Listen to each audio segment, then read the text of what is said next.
ये इतने तक कल हो चुका था। ठीक, इसके बाद फिर लिखना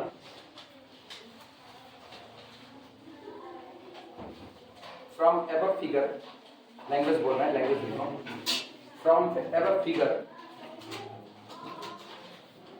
ये कल हम लोग ऑलरेडी बना चुके थे।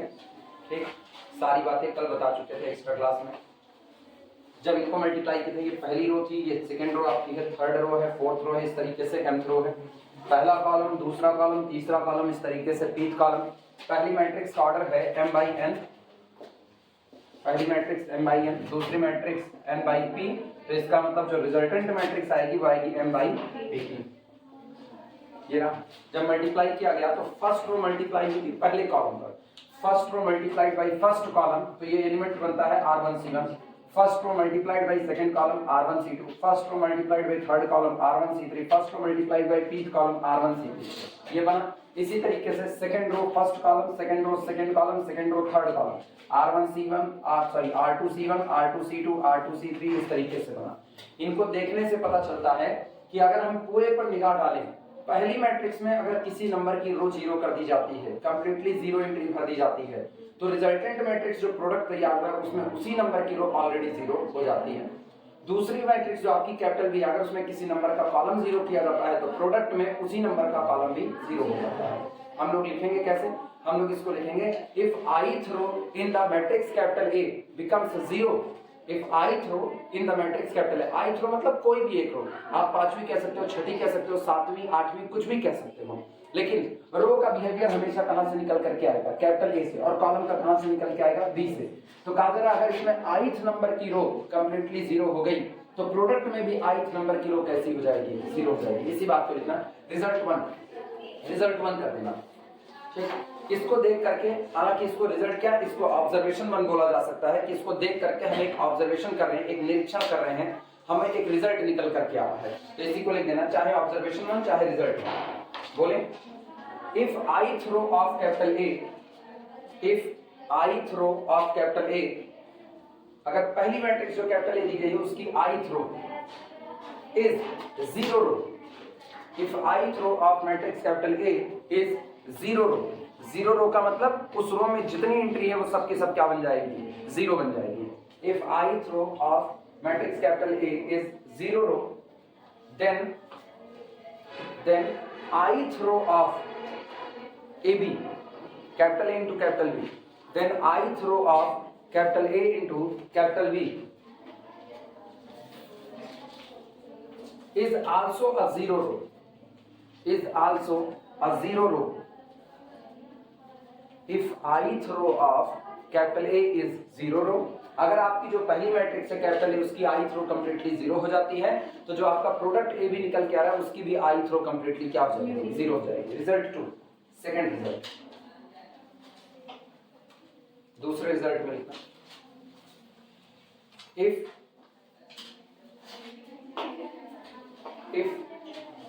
jth कॉलम, हम जानबूझ करके ith कॉलम नहीं लिख रहे हैं, कई लोग इसमें कंफ्यूज हो सकते हैं ना, इधर से भी ith उठाए उधर से भी, नहीं, i और j जनरल है, आप कुछ भी ले सकते हो, किसी भी नंबर की रो आप इधर जीरो करोगे, प्रोडक्ट में उसी नंबर की रो कंप्लीटली जीरो हो जाएगी। इधर आप किसी भी नंबर का कॉलम जीरो करोगे, प्रोडक्ट में उसी नंबर का कॉलम कंप्लीटली जीरो हो जाएगा। मतलब हमको यहां से देख करके बोलना, अगर किसी मैट्रिक्स में नीचे की चार रो, सोचना नीचे की चार रो हम कंप्लीटली जीरो कर दें तो प्रोडक्ट में हमको कुछ निकालना नहीं, नीचे की चार रो कंप्लीटली क्या भर दी जाएगी? जीरो भर दी जाएगी। अगर आप इधर कोई भी चार छह रो कॉलम इधर कंप्लीटली जीरो होते हैं, बिना सोचे समझे प्रोडक्ट में उतने नंबर तक के कॉलम आप क्या भर दो? कंप्लीटली जीरो भर दो, बाकी जितने एंट्री है वो हम निकाल लेंगे। क्लियर हुई ये बात? लिखना रिजल्ट टू है, if jth column of capital B is, if jth column, अभी तुम ना सबसे पहले कल थी ना एक्स्ट्रा क्लास में, तो ये लिखी हुई हो, तुम जो हम रिजल्ट टू बोल रहे हैं तुम उसको रिजल्ट वन कर दो, ठीक है? और बाद में रिजल्ट टू हम कॉलम के लिए बोल रहे हैं और जो रिजल्ट वन है वो रो के लिए बोले हैं। तुम कुछ ना करना, केवल jth की जगह पर ith कर देना, कॉलम की जगह पर रो कर देना, ठीक, और B की जगह पर A कर देना, इतने चेंजिंग है। लिखना if jth column of capital B, if jth column of capital B, if jth column of capital B is zero column, if jth column of capital B is zero column, यानी ये जो आपकी post matrix दी गई है capital B, इसका jth कॉलम क्या बन जाता है, कंप्लीटली जीरो बन जाता है, then jth column in product A B, then jth column in product AB, then jth column in product AB is also a zero column, is also a zero column, is also a zero column. अगर आप matrix capital B में किसी number का column zero करते हैं तो product में भी उस नंबर का कॉलम कंप्लीटली क्या बन जाएगा, जीरो बन जाएगा। ठीक, अब तुम्हारा रो वाला छूटा हुआ है तो रो वाले के लिए बस एक काम करना, जहां पर हम जेथ रो लिखे, सॉरी जेथ कॉलम लिखे हैं, वहां तुम आई रो लिख देना, और जहां पर मैट्रिक्स कैपिटल बी लिखे हैं वहां पर मैट्रिक्स कैपिटल ए, बस इतनी चलिए, बाकी सब सेम लिखेगा।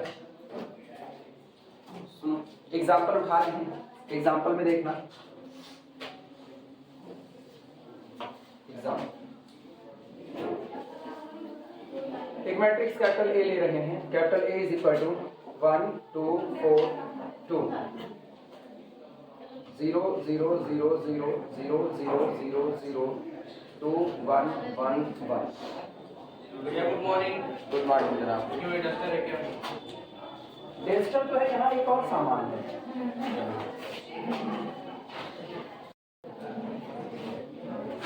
सुनो दूसरी मैट्रिक्स कैपिटल बी ले रहे हैं, capital B is equal to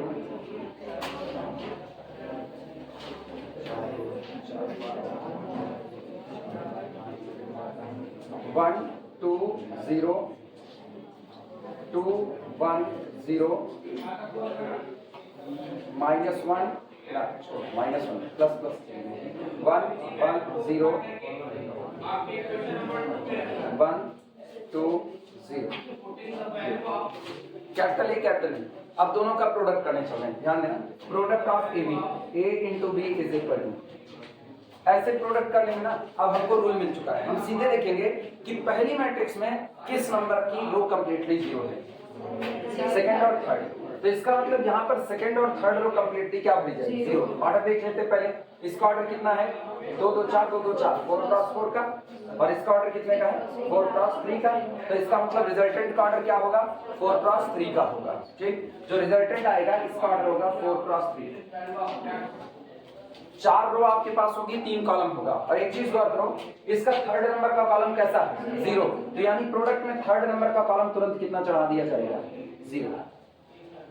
third number का कॉलम बिना सोचे समझे 0। अब ये बता रहे कैसे चढ़ा। उसके बाद फिर अगला हिस्सा देखना, सेकंड और थर्ड रो भी कैसी है, कंप्लीटली 0 है। ठीक, कुल 3 ही कॉलम है, तो यहाँ 2 एंट्री और बची। ठीक, तो मेरा ये 0 चल गया।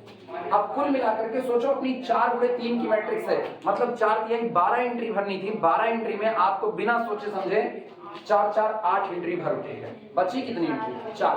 केवल इसी 4 पर आपको कैलकुलेशन करनी है। पोजीशन देखो कौन सी है, ये पोजीशन कौन है, फर्स्ट रो फर्स्ट कॉलम। उठाओ फर्स्ट रो फर्स्ट कॉलम और मल्टीप्लाई करो, 1 इंटू 1 1, 2 इंटू 2 4, 4 1 5 इधर से, 5 4 9, 9 2 11, ये 11 हो गया। अगला ये कौन होगा, first row second column, first row second column सामने मौजूद है। 2 1 के 2, 2 1 के 2, 2 2 4, 4 4 8 और 2 2 4, 8 4 12, ये 12 हो गया। बाकी बचे ये दोनों, इन दोनों के लिए ये कौन है, फोर्थ रो फर्स्ट कॉलम। तो फोर्थ रो फर्स्ट कॉलम, 2 1 के 2, 2 1 के 2, 2 2 4, 4 1 5 1 6, ये इधर हो गया। ये कौन होगा, fourth row second column, fourth row second column, 2 2 4 और इधर 4 1 5, 5 1 6, 6 2 8, कंप्लीट। बाकी सब बिना किसी रूल के भर दिया गया। बिना किसी रूल के मतलब रूल ये था सामने, कैसे हुआ वो सुना। अगर आपको ये एंट्री भरनी थी, गौर करना, ये एंट्री तो कौन होता है, ये बनता फर्स्ट रो से और थर्ड कॉलम से। तो इधर देखना फर्स्ट रो कहाँ है, ये फर्स्ट रो है और ये थर्ड कॉलम है। जरा दोनों का प्रोडक्ट लगा करके यहाँ पर देखो, फर्स्ट रो यानी 1 2 4 2, ये फर्स्ट रो बनती, और कॉलम देखना, कॉलम क्या बनता है, 0 0 0 0। अब ये बताओ, जब पूरा कॉलम 0 है तो करस्पॉन्डेंसी पर ही तो मल्टीप्लाई होता है। पहली पोजीशन वाला पहली पोजीशन से मल्टीप्लाई होता है, दूसरी पोजीशन वाला दूसरे पोजीशन पर, तीसरा वाला तीसरे से और चौथा वाला चौथे से। जब आपने इसकी हर पोजीशन पर 0 भरा हुआ है तो मल्टीप्लाई भी क्या निकलेगा, 0 ही तो निकलेगा। यही बात किसके साथ होती है, रो के 0 होने पर। रो का 0 होना देखो, सेकंड रो 0 है तो यहाँ की भी सेकंड रो 0 होगी। रीजन, सबसे पहले इसको बताते हैं ये कैसे बनेगा। सेकंड रो फर्स्ट कॉलम से, यानी ये है R2 C1, ये सामने है R2 C1, आउट उठाओ R2 C1 को, ये बताओ R2 ये रहा और C1 ये रहा, इनके करस्पॉन्डिंग प्लेसेस पर क्या है मुझको कोई फर्क ही नहीं पड़ता, बल्कि मुझको ये पता है कि जिस प्लेस पर ये है करस्पॉन्डेंसी में, उसी प्लेस पर कैसा हो गया है 0। तो जब प्रोडक्ट लगेगा पहले प्लेस वाला पहले से, दूसरे प्लेस वाला दूसरे से, तीसरे प्लेस वाला तीसरे से और चौथा वाला चौथे से, रिजल्ट क्या निकलेगा 0, क्योंकि इसके हर प्लेस पर क्या है 0। इसी रूल को हम लोग यहां से देख लेते हैं कि अगर आपकी कोई किसी नंबर की रो 0 हुई तो सोचो पूरी पहली रो में किसकी सल्तनत चल रही है, R1 की। R1 का मतलब पहली मैट्रिक्स की फर्स्ट रो। अगर आपने पहली मैट्रिक्स की पहली रो को 0 कर दिया तो यहाँ आपने क्या बैठा है 0 रो, यहाँ क्या 0 रो, यहाँ क्या 0 रो और यहाँ क्या 0 रो। जब पूरी लाइन पर आपने 0 रो बैठा दिया, चाहे जिस कॉलम से मल्टीप्लाई करो, रिजल्ट में क्या बनेगा 0 बनेगा। सोचो ऐसे हाइपोथेटिकली अगर हम 10वें नंबर की बात करें तो 10वां नंबर कौन होगा, 10वीं रो बोलो, 10वीं रो कौन होगी, R10 C1, R10 C2, R10 C3, R10 C4, इस तरीके से चलते हुए, ठीक। लेकिन आप पूरी की पूरी 10वीं रो को 0 कर दो तो इधर भी 10वीं रो कंप्लीटली 0 हो गई कि नहीं। और सेम कंडीशन तो कॉलम के साथ है, पहले कॉलम में कौन बलिहारी है C1 C1 C1 C1, दूसरे में C2 C2 so on C2, इसी तरीके से लास्ट में CP। तो उधर से दूसरी मैट्रिक्स से जिस नंबर का कॉलम 0 होगा, प्रोडक्ट में उसी नंबर का कॉलम 0 होगा। पहली मैट्रिक्स में जिस नंबर की रो 0 होगी, प्रोडक्ट में उसी नंबर की रो कंप्लीटली 0 होगी। क्लियर हुआ? एग्जांपल नोट कर लो, एग्जांपल नोट कर लो, फिर आगे चलते हैं।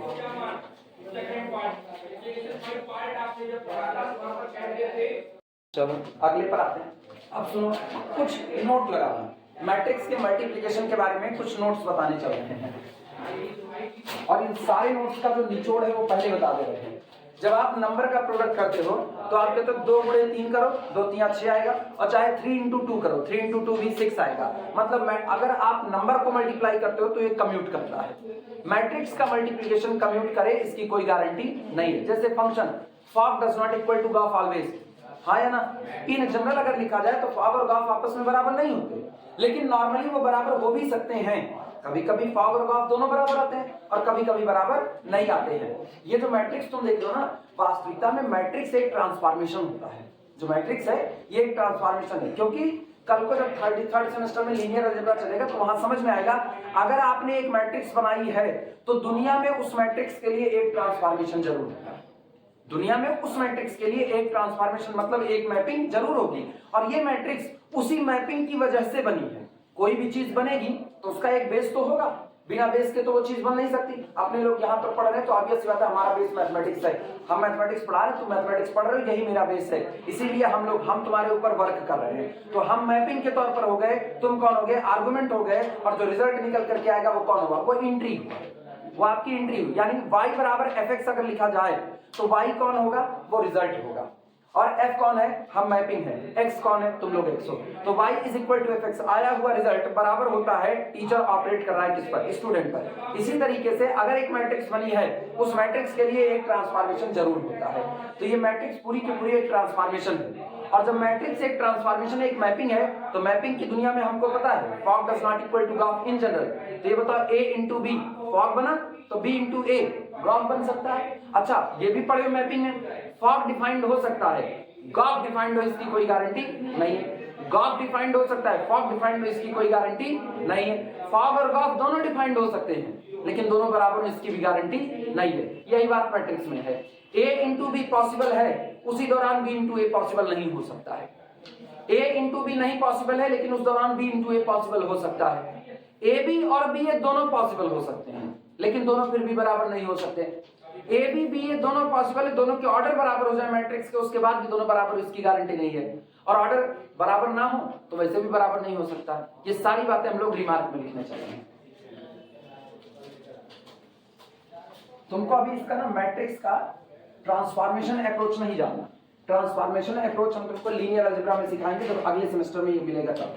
अभी की तारीख में हम केवल इसके बारे में चल रहे हैं, ये बात करने कि ये इन जनरल ही कम्यूट नहीं करता। हम लोग कम्यूटेटिविटी से देखें, क्रम इनमें नियम। अगर आप मैट्रिक्स के क्रम को अदला बदली कर दोगे, ए बी निकालोगे, बी ए निकालोगे, ये दोनों बराबर आए कोई जरूरी नहीं है। नोट लगाना या रिमार्क जो भी बनते हैं।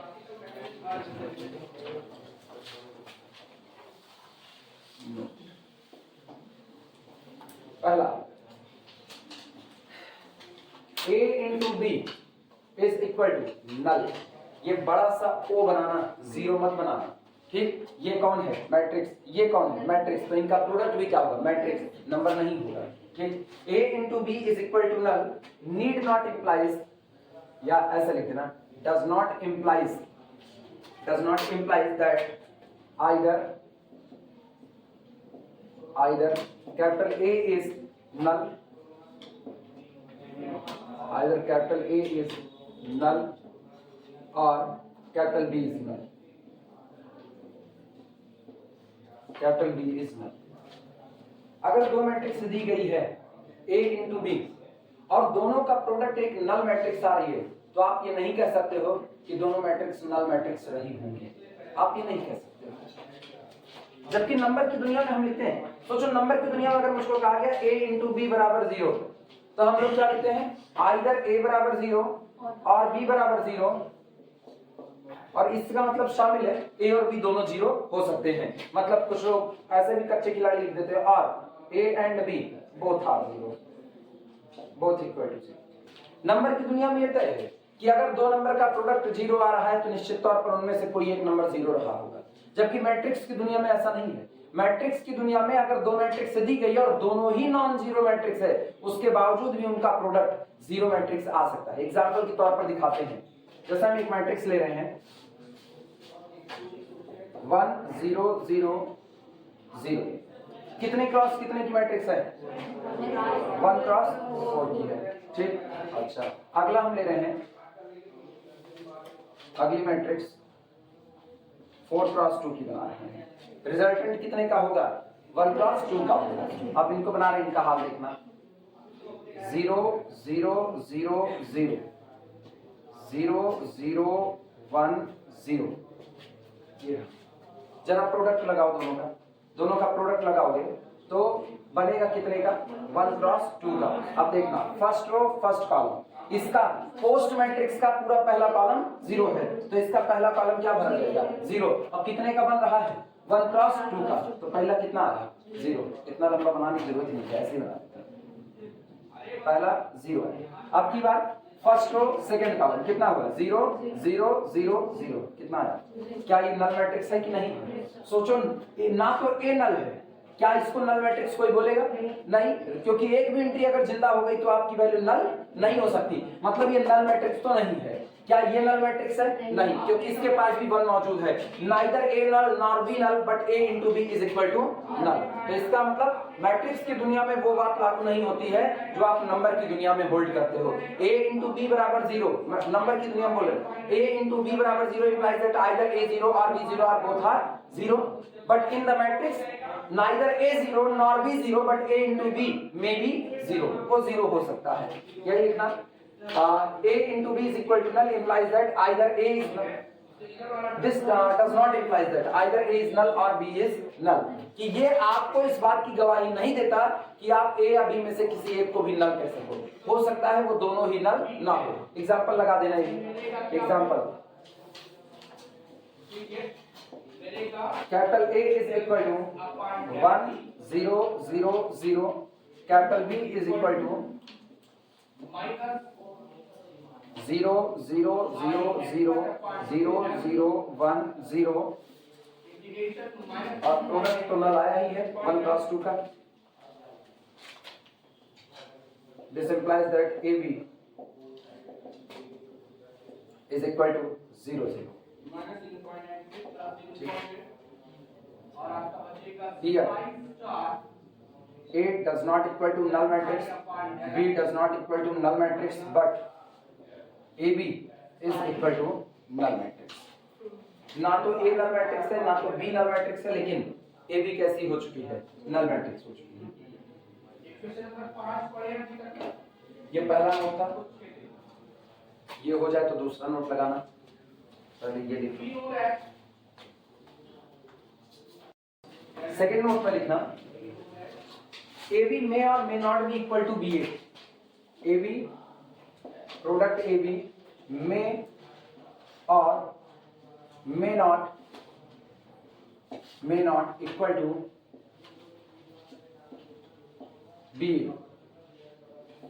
मे और may not equal to B A. ऐसा हो सकता है कि प्रोडक्ट ए बी और प्रोडक्ट बी ए दोनों आपस में बराबर हों, और ऐसा हो सकता है कि दोनों आपस में बराबर ना हो। दोनों बातें पॉसिबल हैं।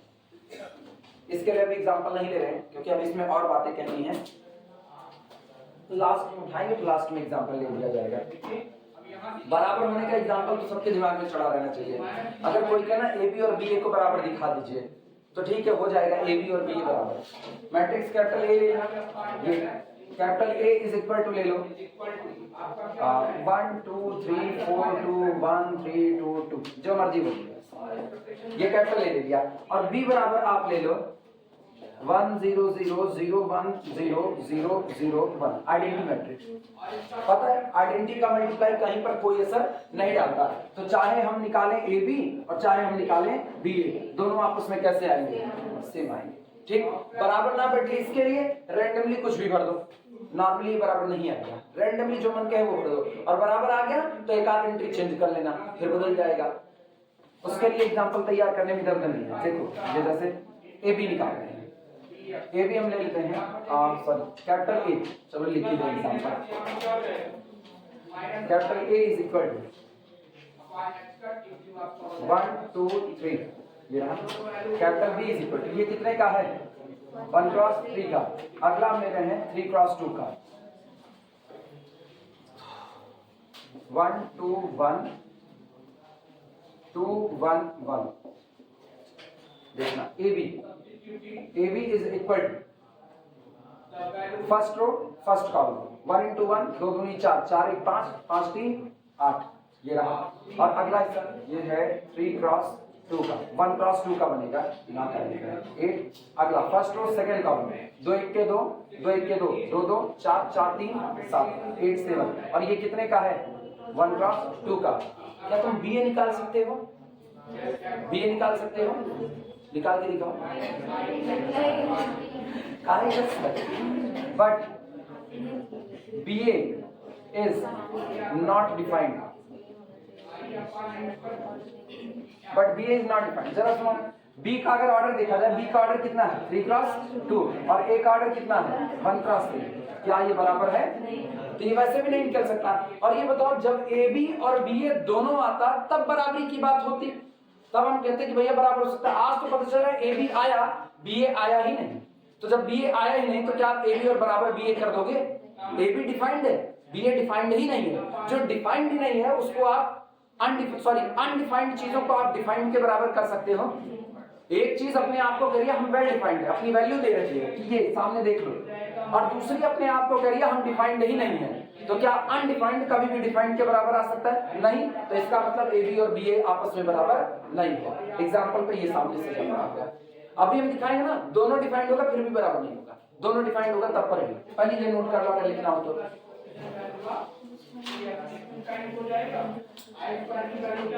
वैसे हम थोड़ा सा गलत उठा दिए, मतलब इसको मुझे अगले के लिए रखा। अगले में हम यही लिखने वाले थे कि it may be possible that A B is defined but B A not defined. चलो ठीक है, क्या देंगे ना सीधा प्रीवियस एग्जांपल वहां बच जाएगा। तो केवल ये थोड़ी ना होगा कि दोनों में से कोई एक मैट्रिक्स अगर आइडेंटिटी मैट्रिक्स है तो ही इक्वल। नहीं, बड़े केसेस होते हैं आइडेंटिटी हो ना हो तब भी बराबर होगा ना। अभी दिखाते हैं करके, आइडेंटिटी से अपना कोई असर नहीं है। आइडेंटिटी सबसे आसान है, दिमाग में कुछ ना है ना उठा के आइडेंटिटी छोड़। जैसे घर वाले कुछ कभी ना तैयार ना हो कोई काम करने को रोना चालू कर दे, तुमको मनाने के लिए कहेंगे भैया छोटा बच्चा ये तो मंगाता है, उसको कहेंगे ये सामान तुमको नहीं मिलेगा, लुटमिया ले लेगा, इधर खेल लोटा हो जाएगा, पता चलेगा घर वाले दिलेवे करेंगे। तो आइडेंटिटी सबसे आसान है। मेरे मोहल्ले में एक लोग थे, अब तो बड़े हो गए ना, बचपन में इनकी यही हरकतें थी। जब दुकान पे जाए कहीं पर और देख लें कुछ उनको चाहिए ना और ना दिलवाए उनके बाबा, तो एक क्या काम करते चप्पल ऊपर फेंक दे उठा सके, और ये ऐसे ना फेंके हाथ से निकाल के ऐसे लुटाए अब फेंक तो उसके बाद वहीं लौट जाए। अब उनके बाबा आधी सांस ऊपर आधी नीचे उसको उठा के ले जाए, धूल मिट्टी में सन जाए एकदम से, लेकिन जब तक सामान लेना तब तक जाए ना। फिर या तो फिर घर वाला मेरी तरह तब लेके जाए, दोनों का नवा टांग लाएंगे, दोबारा मुर्गे नहीं करेंगे। हो गया उसको हटाया जाए।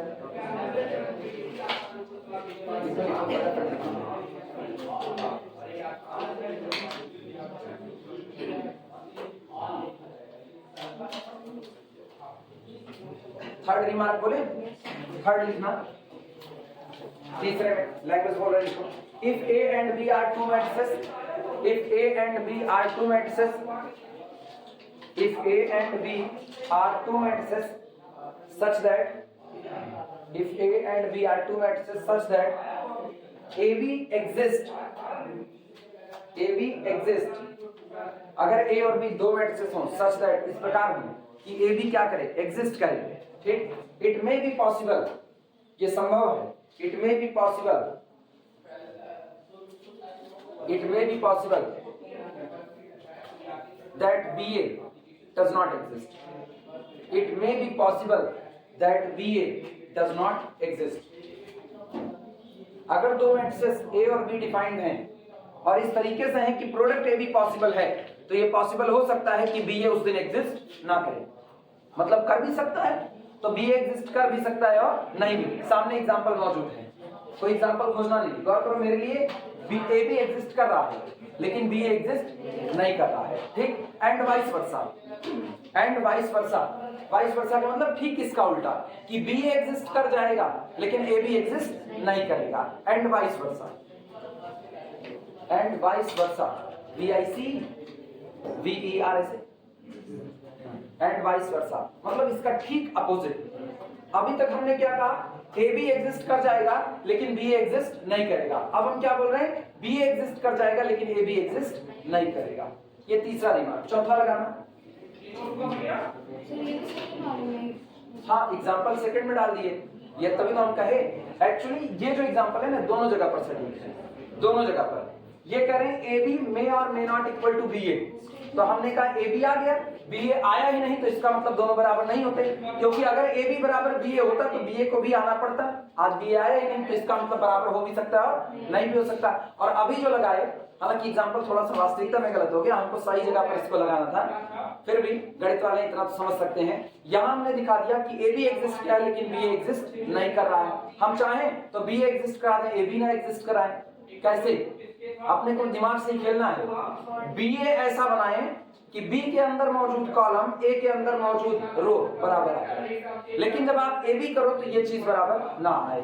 जैसे BA चाहिए और AB नहीं चाहिए, ठीक, इसका ऑर्डर रख दो 2 क्रॉस, रख दिया, इसका रख दो 3 क्रॉस, रख दिया, जो मर्जी वो, आपको एंट्री सोचनी ही नहीं, जो मर्जी वो एंट्री भर दो, BA ही तो लाना है, कोई पर्टिकुलर तो लाना नहीं है, BA चाहे जो आए हमसे कोई मतलब नहीं। अब जरा एक ऑर्डर देखो, 3 क्रॉस 4 और B का ऑर्डर 2 क्रॉस 3, क्या ये डिफाइंड होगा, ये दोनों आपस में बराबर नहीं, ठीक, तो यहां पर क्या लिखा गया है, कोई एक आ सकता है दूसरा नहीं आ सकता है। फॉर एग्जाम्पल लिखना, फॉर एग्जाम्पल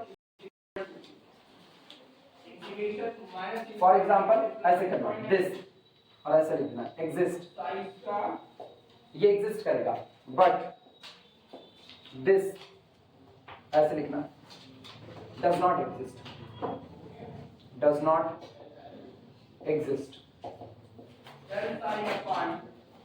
अब पता है ना क्यों एग्जिस्ट किया, क्योंकि इसमें जितने कॉलम मौजूद है उतना इसमें रो मौजूद है, और यहाँ जितनी कॉलम मौजूद है उतना रो मौजूद नहीं है, तो इसका मतलब BA तो एग्जिस्ट करेगा लेकिन AB एग्जिस्ट नहीं करेगा। अब सोचो दोनों एग्जांपल तुम्हारे पास मौजूद हैं, ऊपर वाले में AB एग्जिस्ट किया लेकिन BA एग्जिस्ट नहीं किया, नीचे वाले में BA एग्जिस्ट करेगा लेकिन AB एग्जिस्ट नहीं करेगा। क्या हमको मैट्रिक्स के अंदर की एंट्री भी लिखनी पड़ेगी, वो तो खुद से बना सकते हो, कोई रोक टोक तो है नहीं कि फला फला एंट्री ही भरी जाएगी, जो मन कहे वो भर दो, कोई दिक्कत नहीं। चौथा रिमार्क था ये थर्ड था, फोर्थ रिमार्क लगाना, अब चौथा लिखेंगे, चौथा रिमार्क लगाना, हाँ ये थर्ड था, ये लिखा थर्ड, चौथा रिमार्क लिखना, if AB and BA both exist, if AB and BA both exist, if AB and BA both exist, then their order, if AB and BA both exist, then their order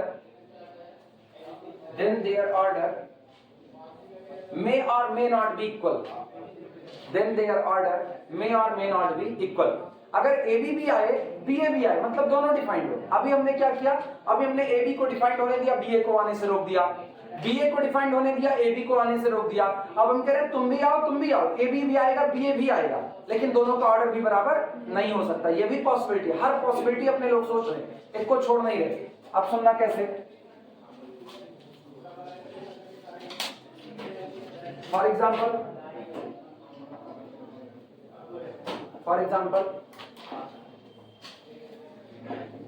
capital A हम ले रहे हैं, capital ए 2x4, ठीक है, 2x4 and capital B 4x2, just opposite 4x2। Then